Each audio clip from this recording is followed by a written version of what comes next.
नमस्कार दोस्तों, आज हम आप लोगों को बताने जा रहे हैं भगवान शिव के 7 रहस्य जो आपको शायद ही पता होंगे। कृपया वीडियो अंत तक देखें। तो चलिए शुरू करते हैं। आदिनाथ भगवान शिव को शंकर, महादेव, भोलेनाथ और देवाधिदेव कहते हैं। आओ जानते हैं उनके बारे में अनसुलझे और छुपे हुए 7 रहस्य। 1. कितनी थी शिव की पत्नियां? यह रहस्य की बात है कि भगवान शंकर का विवाह सर्वप्रथम प्रजापति दक्ष की पुत्री सती से हुआ। फिर जब वे यज्ञकुंड में कूदकर भस्म हो गईं, तब उन्होंने दूसरा जन्म लिया और हिमवान की पुत्री पार्वती कहलाईं।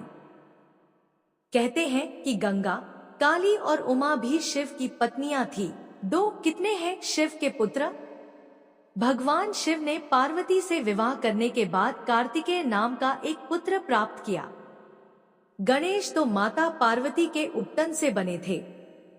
सुकेश नामक एक अनाथ बालक को उन्होंने पाला था।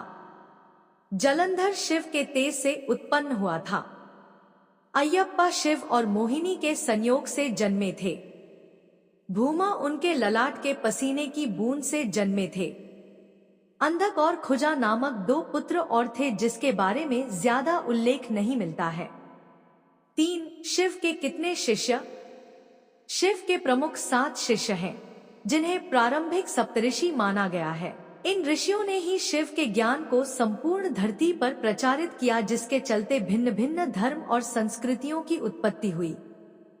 शिव ने ही गुरु और शिष्य परंपरा की शुरुआत की थी। शिव के शिष्य हैं बृहस्पति, विशालाक्ष, शुक्र, सहस्राक्ष, महेंद्र, प्राचेतस मनु, भरद्वाज। इसके अलावा 8वें गौशरस मुनि भी थे। शिव के शिष्यों में वशिष्ठ और अगस्त्य मुनि का नाम भी लिया जाता है। 4. क्या शिव ही बुद्ध थे? बौद्ध साहित्य के मर्मज्ञ अंतर्राष्ट्रीय ख्याति प्राप्त विद्वान प्रोफेसर उपासक का मानना है कि शंकर ने ही बुद्ध के रूप में जन्म लिया था। उन्होंने पाली ग्रंथों में वर्णित 27 बुद्धों का उल्लेख करते हुए बताया कि इनमें बुद्ध के 3 नाम अति प्राचीन हैं, तनंकर, शनंकर और मेघंकर। 5. क्या शिव और शंकर एक ही हैं? कुछ पुराणों के अनुसार भगवान शंकर को शिव इसलिए कहते हैं कि वे निराकार शिव के समान हैं। निराकार शिव को शिवलिंग के रूप में पूजा जाता है। कई लोग शिव और शंकर को एक ही सत्ता के 2 नाम बताते हैं। असल में दोनों की प्रतिमाएं अलग अलग आकृति की हैं।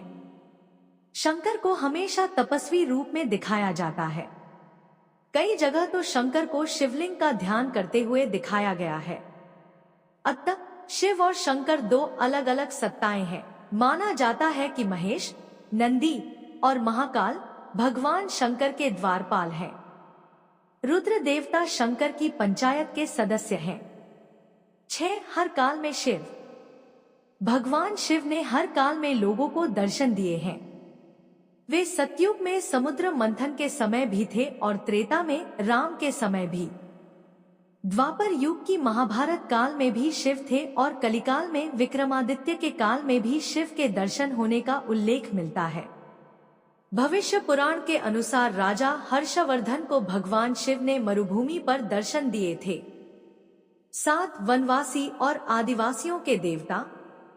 भारत की असुर, दानव, राक्षस, गंधर्व, यक्ष, आदिवासी और सभी वनवासियों के आराध्य देव शिव ही हैं। शैव धर्म भारत के आदिवासियों का धर्म है।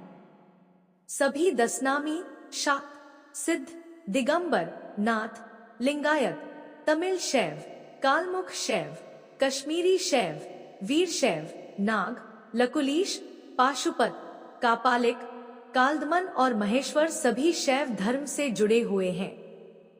चंद्रवंशी, सूर्यवंशी, अग्निवंशी और नागवंशी भी शिव की ही परंपरा से ही